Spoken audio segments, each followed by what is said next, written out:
کہ کس طرح موبائل کی وجہ سے شوہر پر ہاتھ اٹھانا، کپڑے پھاڑنا، کس طرح بیٹیاں اکیلی جا رہی ہیں، زیور بیچ کر موبائل خرید کے آ رہی ہیں۔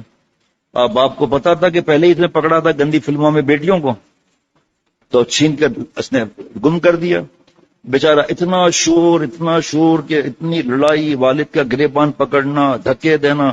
تہجد کا وقت ہو گیا، اس نے اٹھا کے تہجد پڑھنا شروع کر دی، باپ کی الماری توڑ دی موبائل کو تلاش کرنے میں۔ یہ ہے موبائل۔ سفید داڑھی والے ہو گئے لیکن موبائل کی ذلتوں سے نہیں نکل رہے، اور اللہ والا بننا، یزکیم تزکیہ نفس کرنا فرض ہے۔ یہ ایک موبائل میں ہی پھنسے ہوئے ہیں۔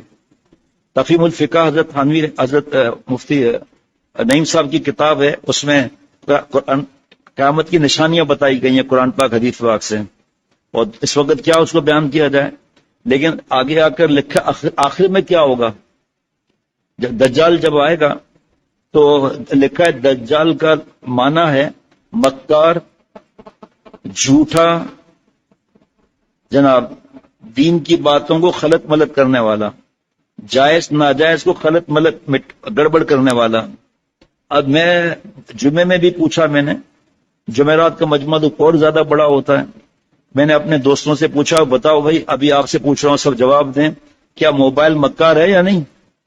ہاں جی، یہ ایماندار لوگ ہیں کہ موبائل مکار ہے یا نہیں، جھوٹا ہے یا نہیں، غلط ملط کر رہا ہے نہیں کر رہا۔ مسلمان دھیریے بن رہے ہیں۔ ننگی فلموں کی تو بات بعد میں آتی ہے نا۔ مکار ہے، دھوکے باز ہے، جھوٹا ہے۔ وہاں مولانا محمد عبد القوی صاحب دامت برکاتہ میں، وہاں ہندوستان میں، جناب اشرف الجرائد کے وہ مدیر ہیں، اور انہوں نے لکھا ہے کہ وہ ماڈرن ٹیکنالوجی بالخصوص اسمارٹ فون سے طلباء اور علماء کا والیان شغف ہے۔ مدارس کے اندرونی نظام یہ لکھتے ہوئے شرم آتی ہے کہ بعض جگہ اس قدر ناقص ہے کہ طلباء اور اساتذہ ہر طرح کی خرافات اور اسمارٹ فون کی فحاشیات میں یہ بآزادی مبتلا ہیں۔ بعض جگہ اساتذہ طلباء کو لے کر فون پر مشغول ہو دیکھے جاتے ہیں۔ نظم کا بھی ایسا ہی ہے، بے وقت اسے دربا کرتے رہتے ہیں۔ ایک عجیب سما اور برا سمے ہوتا ہے جب یہ ہاتھ میں آ جاتا ہے۔ رات بھر اساتذہ کا فلموں میں مشغول رہنا۔ بعض مدارس کے ذمہ داروں سے سنا گیا کہ ایسے مدارس کا تو خدا ہی حافظ ہے، خدا جانے یہ مدرسہ ہے یا چندے جمع کرنے کا اڈا اور نوٹ چھاپنے کی مشین ہے۔ ان غیرت اور حمیت کے دشمنوں کو مسلمانوں کے بچے صرف اپنی جیب گرم کرنے کے لیے مل گئے ہیں، یہ یہود و نصارہ۔ ان لوگوں کی سنگ دلی اور بے حسی پر خون کے آنسو رونے کی جی چاہتا ہے۔ نہ قانونی پکڑ ہے، نہ اخلاقی گرفتی کوئی صورت ہے۔ انہوں نے لگا دیا ہمیں اس پر، اللہ معاف فرمائے۔ اب کیونکہ کیا کریں، گھڑی بھی دیکھتے ہیں، آپ کو پہنچنا بھی ہوتا ہے۔ ایک مدرسہ ہمارے دوست کو مل رہا تھا اس علاقے کا، میں نے کہا بھائی کون سا مدرسہ آپ کو مل رہا ہے؟ کیا کہہ رہے ہیں وہ کہہ رہے ہیں کہ میں نے اعتماد کیا اور میں خود نہیں دیکھ سکا مدرسے کو، تو ایک صاحب کو میں نے دے دیا، اس نے آدھا مسجد اور مدرسے کو قبضے میں کر لیا اپنا جھوٹا سب ڈاکیومنٹس بنا کر، اور کورٹ میں کیس چل رہا ہے۔ آدھا آپ لے لو، کچھ دنوں کے بعد دیوار نکال دیں گے، وہ مجبور ہو کر ہمیں مدرسہ مسجد دے دیں گے۔ میں نے کہا بھائی ہمارے بزرگوں نے تو پھڈا نہیں سکھایا۔ ایسی مثالیں آپ کو دوں آپ حیران ہو جائیں گے کہ کھڑے کھڑے مدرسہ خالی کر دیا۔ بھائی مقصد تو دین پھیلانا ہے، آپ پھیلا لو، جو بدماشی ہو تو پھر وہاں ڈٹ جاتے ہیں۔ بہرحال میں نے کہا یہ آپ کے دوست نے آپ کو پھنسا رہا ہے، خیر آپ یہیں بیٹھے رہے، میں بھی معلوم کرتا ہوں۔ تو علاقے میں نے فون کیا، اسے سنتے ہی کہا ارے شیخ وہاں کہاں یہ پھنس رہا ہے، معاملے بڑے گڑبڑ ہیں وہاں، تو وہی نوٹ چھاپنے کے اڈے بنائے ہوئے۔ اور پھر میں نے ان کو بتایا کہ بھائی میں جب اپنے گاؤں جاتا ہوں نا، اسی شہر سے ہو کر جاتا ہوں اور اسی جگہ سے گزر کے جاتا ہوں، 3-4 شہر میں جو بیانات ہوتے ہیں نا وہ بھی، اور گاؤں کا بھی رستہ یہی ہے، تو میں تو زیادہ جانتا ہوں۔ اور یہ صاحب کی تو پیدائش ہی وہاں کی ہے، بوڑھے ہیں وہ، انہوں نے اتنی دعائیں دی، اتنے دعائیں دی، عالم ہیں، لیکن کسی ملک میں پیسوں کا مسئلہ ہے۔ اب بیانات سن سن کر ان کا دل خون کے آنسو رو رہا ہے کہ میں نے آپ صلی اللہ علیہ وسلم کی وراثت چھوڑ کر اور قارون کے ورثے میں آ گیا کہ مال کے پیچھے پڑ گیا میں۔ یہ بھی صبح بیان ہو رہا ہے، اس پر بھی 100 سال پہلے حضرت تھانوی رحمۃ اللہ علیہ کے ملفوظات بیان ہو رہے ہیں۔ آپ عالم ہو، آپ وارث ہو انبیاء علیہ السلام کو، اس کام کو کیوں چھوڑا؟ مال کی وجہ سے نا، تو پکڑ کا خطرہ ہے۔ بہرحال 5 دن پہلے گھر پہ میں کھانا کھا رہا تھا، یہاں سے بیان کر کے جا کے کھانا کھا رہا تھا، تو انہی بزرگ کا میسج آیا، میں نے پڑھا تو اس میں لکھا تھا کہ رات اس مدرسے میں جھگڑا ہوا ہے، طلباء زخمی ہوئے ہیں، طلباء کو استعمال کیا، طلباء زخمی ہوئے ہیں، وہی جو پرماننٹ نوٹ بنانے کی مشین اور چندے کے اڈے بنے ہوئے ہیں۔ یہ کیوں اصلاح نہیں کرائی نا؟ اللہ والوں کے جوتے نہیں اٹھائے، اور اصلاح کرا کر ڈاکٹر عبدالحی صاحب رحمۃ اللہ علیہ علماء کے شیخ بنے، مفتی اعظم مفتی رفیع عثمانی صاحب رحمۃ اللہ علیہ، مفتی تقی عثمانی صاحب دامت برکاتہم وہ شیخ بنے، حضرت مجذوب رحمۃ اللہ علیہ ICS کا ایگزام پاس کر کے ڈپٹی کلیکٹر تھے برٹش گورنمنٹ کے، مفتیوں کے شیخ بنے، حالانکہ وہ تو ڈاکٹر تھے، یا ICS کے ڈپٹی کلیکٹر اس زمانے کا، آج کل سینیٹر کے پاس بھی اتنے پاور نہیں ہوتے، لیکن کس طرح مٹنا سیکھا، اللہ تعالیٰ کی محبت کس طرح آئی۔ بعض مدارس میں اس کی نگرانی کا نظم ہے، پھر بھی بعض طلباء اپنی چالاکیوں سے اسمارٹ فون سے رشتہ بنائے ہوئے رہتے ہیں، انجام کو نہیں سوچتے، اس سے اخلاق تو بگڑے ہی رہتے ہیں، صحبتیں بھی خراب ہو رہی ہیں، کیونکہ صحبت کا اثر پڑتا ہے تو موبائل کی بری صحبت ہے۔ تاہم ذمہ دار حضرات اپنے بس سے زیادہ کیا کنٹرول کر سکتے ہیں؟ اس کے لیے وہی بات ہے کہ انتظامیہ اور اساتذہ طلباء کے سامنے خود مقدور بھر احتیاط کرتے ہوئے انہیں تنبیہ کرتے رہیں اور ممکنہ خطرات سے خبردار کرتے رہیں۔ بات گھوم پھر کے اسی پر آتی ہے کہ مدارس میں ماڈل رول اور آئیڈیل شخصیات کی سخت ضرورت ہے، اللہ والوں کی۔ خدا کرے کہ اس جانب توجہ ہو جائے کہ مدرسوں میں اہل تقوی اساتذہ کو ترجیح دی جائے اور خود محتمم اپنے علم اور عمل کا جامع بنائے اپنے آپ کو، تاکہ طلباء ان جیسے بننے کے شوق اپنے اندر محسوس کریں۔ اب بھائی صحبت میں تو 600-700 صفحات تو میرے پاس ہیں نیک صحبت پر جناب۔ مدارس سے نکلنے کے بعد فضلہ مدارس کا اسمارٹ فون میں جو اطلاع عام نظر آ رہا ہے وہ نشے کی لت کی طرح ہے، دن رات یہی مشغلہ ہے، بس ناگزیر مصروفیت کے علاوہ پورا وقت اسی زہر اور بے رحم کی پرستش میں نکل رہا ہے۔ کچھ فضلہ دینی کاموں کے نام پر دین سے زیادہ لا یعنی اور معصیت گناہ کے کاموں میں مبتلا ہیں، اور کچھ سراسر معصیت اور بے حیائی کے مشاغل میں لگے ہوئے ہیں۔ افسوس کہ جو لوگ امت کو خواب غفلت سے جگانے اور گناہوں کو چھڑا کر خدا سے ملانے کے لیے تیار کیے گئے تھے، اور جن کی تیاری پر اساتذہ کی دن رات کی محنتیں اور قوم کا قیمتی کسب حلال صرف ہوا تھا، وہ لوگ ہی جب ان خرافات اور واحد میں مبتلا رہیں گے، نمازوں میں تک لاپرواہی کریں گے، تو کیا یہ لوگ کسی کو بیدار کر سکتے ہیں؟ اس کے مصداق ہو جائیں گے؟ نہیں، خود ہی غفلت میں سو گئے۔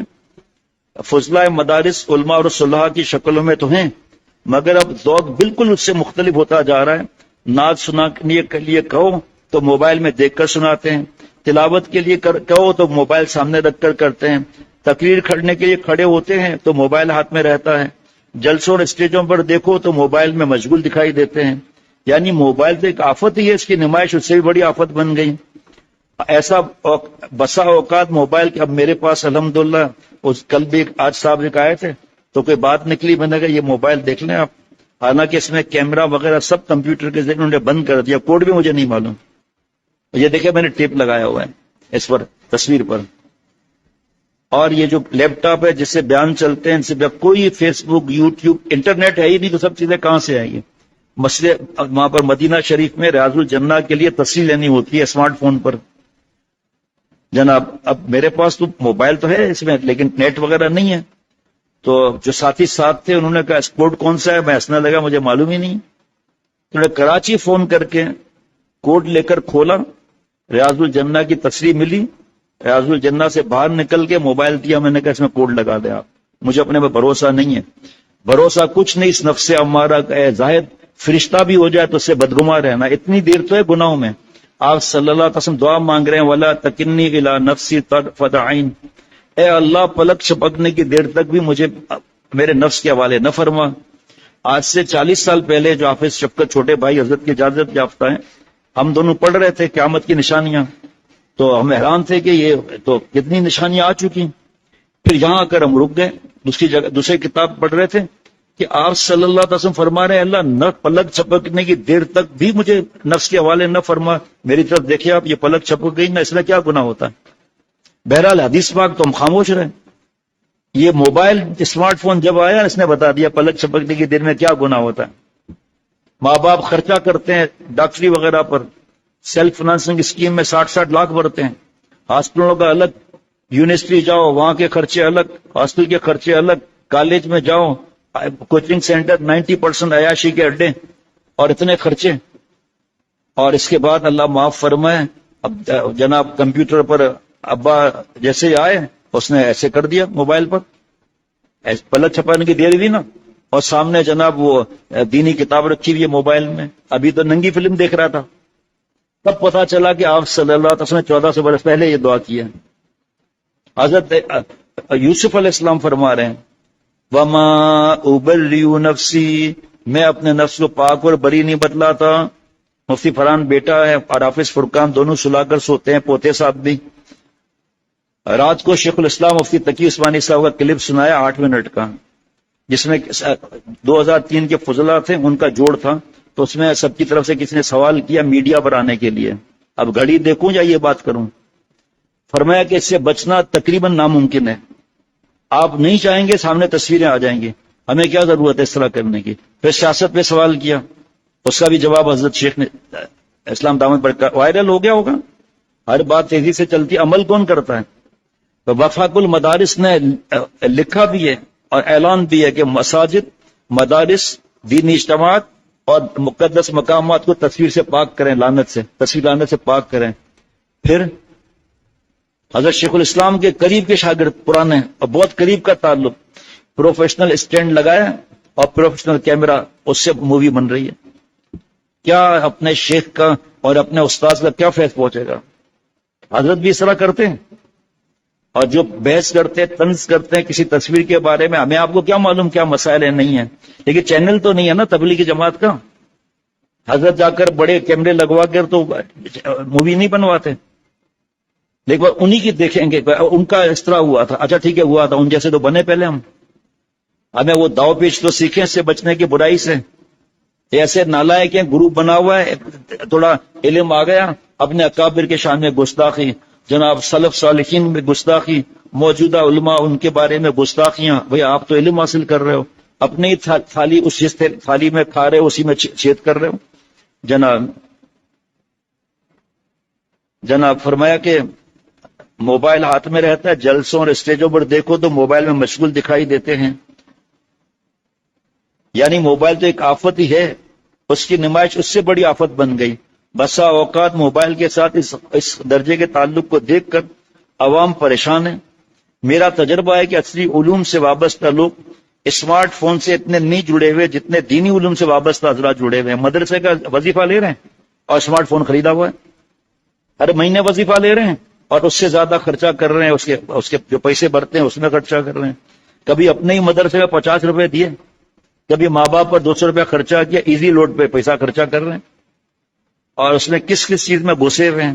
یہ سچا بات ہے، اس کو دل میں بوجھ نہیں رکھنا چاہیے، ماننا چاہیے بات. یہ کالج یونیورسٹی میں اتنے مبتلا نہیں ہوتے جتنا دینی، کیونکہ ان کے پاس مال آ گیا نا، نور آ گیا.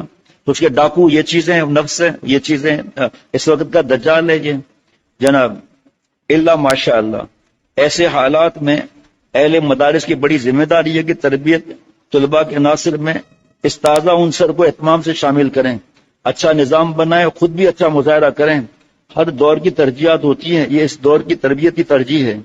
بہرحال فضلہ مدارس کے اسمارٹ فون کے ساتھ اس شغف نے ان کو عوامی رابطہ بنانے، دین کی بات سکھانے، مکاتب کا جال پھیلانے، مستورات کے لیے تعلیم و تبلیغ کا انتظام کرنے، نوجوانوں کی اخلاقی حالت سدھارنے وغیرہ جیسی اہم ذمہ داریاں سے غفلت میں کر دیا ہے. اس کا فائدہ اٹھاتے ہوئے گوہری، قادیانی، عیسائی اور جانے کون کون بھولے بالے مسلمانوں کو اپنا لقمہ تر بنانے کی کوششوں میں لگ گئے ہیں. اگر ہم میدان خالی نہ چھوڑتے تو دشمن کو میدان میں اترنے کی جرأت کیسے ہوتی؟ جگہ جگہ درس قرآن ہو رہا ہوتا، درس حدیث ہوتی رہتی، تو یہ ڈاکٹر اور انجینئر جو درس دیتے ہیں یہ دے سکتے تھے. دیکھ نہیں، کیونکہ ہم نے چھوڑ دیا، ان کو موقع مل گیا. جناب اللہ اللہ، بس یہ بھی مدارس کا پیداوار کا ضیاع ہے اور اچھی تربیت کی کمی ہے. یورپ نے کئی برس پہلے اپنے قابل لوگوں کی ٹیم کے ذریعے پوری دنیا کے مسلمانوں کا سروے کرا کر یہ معلوم کیا تھا کہ حقیقی اسلام کی جگہ اس کا پیش کردہ لبرل اسلام قبولیت عام کیوں حاصل نہیں کر سک رہا. اس کی رپورٹ میں جو سروے کرنے والے تھے انہوں نے مسلمانوں کو 4 قسموں میں تقسیم کر کے 2 کو اپنے حق میں 2 کو مضر بتلایا. نمبر 1، دین سے بیزار مسلمان، جن سے ان کو کوئی خطرہ نہیں. Number 2 secularism. جناب سیکولرزم مسلمان یہ ان کے حق میں مددگار ہیں. روایت پسند مسلمان جو علماء اور مشائخ اور اللہ والوں کی تقلید کرتا ہے. نمبر 4 بنیاد پرست مسلمان جو سلف کے راستے پر چلتے ہوئے کتاب و سنت پر مضبوطی سے جمنے کی ضروری سمجھتے ہیں. ان میں سے تیسرے کو انہوں نے ٹریڈیشنل اور چوتھے کو فنڈامنٹلسٹ کہہ کر دشمنان اسلام کے منصوبوں کی کامیابی اور لبرل اسلام کے فروغ میں مانع اور دافع کہا. اب غور کر لیجئے کہ چوتھے کا مصداق علماء اور تیسرے کے مصداق دین پسند عوام کے اور کون ہو سکتے ہیں. اور ان لوگوں کا وجود سچ پوچھئے تو مدارس دینیہ اور قرآن و حدیث کی حفاظت اور تعلیم اور اس کی دعوت کے مراکز یہی مدارس ہیں، دین کے قلعے ہیں. جب یہ تحقیق ہوئی تھی اور باقاعدہ مفصل اور مکمل رپورٹ انٹرنیٹ پر آ چکی تھی، کسی جاننے والے کے بتانے سے مجھے معلوم ہوئی تھی، اس وقت سے میں برابر غور کر رہا ہوں کہ چوتھے طبقے پر مسلسل حالات اور ناگفتہ بحالت کیوں پیش آ رہے ہیں جن کی تفصیل کی ضرورت نہیں. ساری بات سامنے ہے. بہرحال اس وقت علماء حق اور مدارس دینیہ دشمن اسلام کے دلوں کی کھٹک اور آنکھوں کا کانٹا بن گئے ہیں، اس لیے وہ اپنے عزائم کو راستے سے ہٹانا چاہتے ہیں. پھر آگے آ رہا ہے کہ کس طرح مدرسے کے اوپر چھا جاتے ہیں، یہ کس طرح مال بیچتے ہیں. جو جملے بتا دیتا ہوں. مدارس دینیہ اور علماء دین کے اثر و رسوخ کو ختم کرنے کے سبب عرب ممالک میں وہ کامیاب ہو چکے ہیں. یہ لوگ بر صغیر میں تدبیریں جاری ہیں. سب جانتے ہیں کہ جب تک یہ ملا اپنی اصل پر قائم رہیں گے حقیقی اسلام کو فریبی اسلام سے بدلا نہیں جا سکے گا. بر صغیر کے حکمرانوں پر عالمی قیادتوں کا دباؤ بڑھتا جا رہا ہے. چونکہ ابھی بر صغیر میں کھل کر یہ اقتدام نہیں کیا جا سکتا تو خاموش حربوں سے حکمراں اپنے سیاسی آقاؤں کو خوش رکھنے کے کام کو جاری رکھے ہوئے ہیں. اس میں موبائل ہی بڑا فتنہ ہے. اور مدارس کی آزادی کا دائرہ قانونی جکڑوں سے تنگ کر کے پلاننگ چل رہی ہے، تنگ کرنے کی پلاننگ چل رہی ہے. ادھر انگریزی نظام تعلیم سے متاثرہ مسلمان غلط فہمی اور حقیقت شناسی کے بنا پر مدارس دینیہ کو لیبل لگاتے ہیں کہ یہ فلاں ہے، یہ فلاں ہے، اور مسلمان ہو کر مدارس کو نظر بد سے دیکھتے ہیں. زکوٰۃ مدارس سے روک کر کالجز میں پڑھنے والوں پر لگانے کے بڑے بڑے آپریشن کیے جا چکے ہیں. ناظموں کے کھاتوں میں اور سفیروں کے کمیشن میں چلے جانے کا بہانہ کر کے نیز غریبوں کا حق ہونے کی باتیں کر کے مال خود ہی تقسیم کرنے اور بہت سے بے ضرورت چالاک لوگوں کے گھر بھرنے کا راستہ اختیار کر لیا گیا ہے. جو این جی اوز وغیرہ ہے نا، جو صحابہ رضوان اللہ علیہم اجمعین کے شان میں گستاخی کریں، آج ان کو مسلمان ہو کر پیسے دیتے ہیں غریبوں میں تقسیم کرنے کے لیے. اصل غریب رہ گئے، اللہ معاف فرمائے. اس کے باوجود مدارس چل رہے ہیں اور قوم کروڑوں کے مصارف دے رہی ہے، تو اب نت نئے حربے اور آزمانے کو دیکھے جا رہے ہیں. علماء سمجھیں ان حسین پردوں کے پیچھے دانستہ یا نادانستہ طور پر انہیں وسعت صحرا سے نکال کر شہر کا خوگر بنانے کی سازشیں تو نہیں ہو رہی. تو یہ مدارس میں ڈیجیٹل کے بارے میں فرما رہے ہیں. فرمایا کہ مدارس کے ماحول میں جو گرمی ایمان سرد پڑتی جا رہی ہے اور عظیمت اور رشد اور زہد اور عبادت کے سائے گھٹتے جا رہے ہیں. مقاصد کی رہنمائی اور نیا دین کار کی تیاری کما ہوگا نہیں ہو پا رہی. نفوس قدسیہ اور رجال ربانیہ کی جو قلت ہوتی جا رہی ہے، اسی سے طلباء کے ذہن کے کم متاثر ہو رہے تھے کہ باقاعدہ انہیں قناعت، صبر اور اثار و مجاہدے کے راستے سے ہٹا کر دنیا طلبی اور معاشی خوشحالی کے میدان میں قسمت آزمائی کے راستے دکھائے جا رہے ہیں. اور یہ بھی مجبور کیا جا رہا ہے کہ فیس بک پر کا اکاؤنٹ کھولو، یوٹیوب کا اکاؤنٹ کھولو.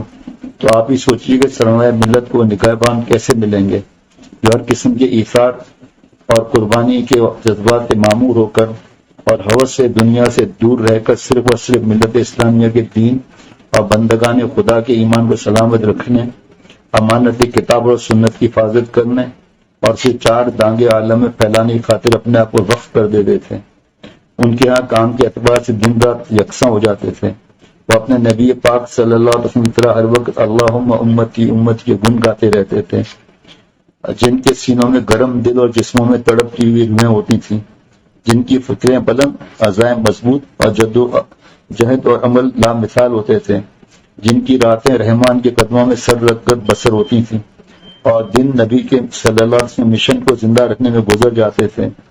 وہ جو اسلام کے ہر دشمن کو تہ کرنے اور ہر ملحد و زندگی کو اپنے اوقات دکھانے کا ہنر جانتے تھے، وہ جو اللہ کے دین کی خاطر جیلوں میں سڑ سکتے، سولیوں پر چڑھ سکتے اور دار و رسم کو شوق سے چوم سکتے، یعنی کہ پھانسی کے پھندے کو شوق سے چوم سکتے تھے، جن کے فقر و فاقہ گھر کی چیز اور زہد و کنات پسند کا خاصہ ہوتا تھا، وہ ایک طرف شریعت اور سنت کی سوغات بانٹتے رہتے تو دوسری جانب جامع عشق اور محبت لانے کا کام کرتے رہتے تھے، اور جن کے بڑے بڑے کاروبار اور موروثی جائیدادیں بھی انہیں فرضیہ خدمت دین اور مسلمین سے ایک لمحہ غفلت برتنے نہیں دیتے تھے، اور جن کی للکار ایوان شاہی کو ہلا دیتی تھی، آہیں آسمانوں کو چیٹ ڈالتی اور دعائیں ارض و سما کا ماحول بدل دیتی تھیں، وہ جن کی نظر کیمیا اثر اور زبان ہدایت کی ترجمان تھی، کہاں تک اپنے اکابر و اسلاف کے صفات قیادت اور فضائل رشد و ہدایت اس مختصر مضمون میں بیان کروں۔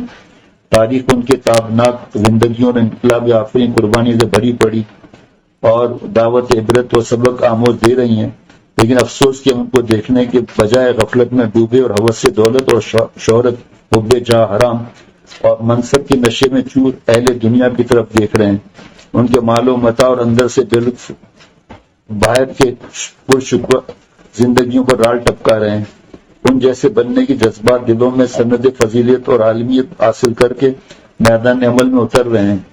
اس امت کے حالات کیا حالات ہیں ہمارے؟ غفلت و دین بیزاری کس سطح پر کھڑی ہے، جہالت وغیرہ کہاں تک پہنچ چکی ہے، معاشرہ مسلمین تباہی کے کس دانے پر پہنچ گیا ہے، بعض ناگفتہ حالات پیدا ہونے کے اسباب اور ان کا حل کیا ہے، اس کے لیے ہم کیا کر سکتے ہیں وغیرہ کی فکریں وارثین انبیاء علیہ السلام اور جانشین مصلحین کا اصل سرمایہ اور راس المال ہے۔ فضلہ میں اس کا پیدا کرنا مدارس کے انتظامی اور اساتذہ کی بنیادی ذمہ داری مقصود مدرسہ ہے، اور آج کل جو ہے کئی مدارس میں زبردستی کی جاتی ہے کہ بڑا موبائل خریدو اور اپنا گروپ بناؤ، اپنا کیا بولتے ہیں سیلفی وغیرہ بناؤ یا اپنا چینل بناؤ، اور زبردستی کرتے ہیں کہ فیس بک کیوں نہیں بناتے، یوٹیوب کیوں نہیں بناتے۔ تو فطری تنزل اور لازمی انعطاف کی واقفیت سے الحمدللہ بے خبر نہیں ہوں، نہ ہی اسلاف اور اکابر کی ہمسری کی خوش فہمی میں مبتلا ہوں۔ میرا کہنا صرف یہ کہ گو ہم اکابر اور اسلاف کے ماہر پر کھڑے نہ اتر سکیں، مگر ان کے کارناموں، ان کے احوال و آثار کے مسلسل تذکرے اور مطالعے کے ذریعے مدارس کے تربیتی ماحول میں جان ڈالنے کی کوشش کریں، اور خود اہل مدارس کو وہ رسمی ہی صحیح بڑوں کے اخلاق اور اوصاف سے متصف ہو جائیں، اور طلباء کے لیے ایک اچھا ماحول اور اللہ رسول سے جذباتی تعلق اور لگاؤ کے اسباب فراہم کریں، تو فضلہ مدارس کا معیار خدمت میں اس سے کہیں اونچا ہو سکتا ہے۔ جو مدارس کے خشک ماحول اور رسمی سرگرمیوں کی وجہ سے گر گیا ہے، بلکہ مجھے معاف فرمائے، بعض نظما اور اساتذہ تو قصدن یا لہون یا سہون اگر ابھی رہے ہیں وہ بھی اس طرح کر رہے ہیں۔ یہ مضمون پہلے بھی بتایا تھا کہ ہندوستان میں رسالہ ہے اشرف الجرائد، اس میں مولانا محمد عبد القوی صاحب دامت برکاتہم نے یہ لکھا ہے، اور رسالہ مئی 2023 کا ہے۔ اللہ تعالیٰ ہمیں اس کی سمجھ عطا فرمائے، اپنا قرب اللہ تعالیٰ عطا فرمائے۔ ربنا تقبل منا انك انت السميع العليم، سبحان ربك رب العزة عما يصفون وسلام على المرسلين والحمد لله رب العالمين، صلى الله على النبي الأمي وعلى آله وأصحابه وبارك وسلم برحمته۔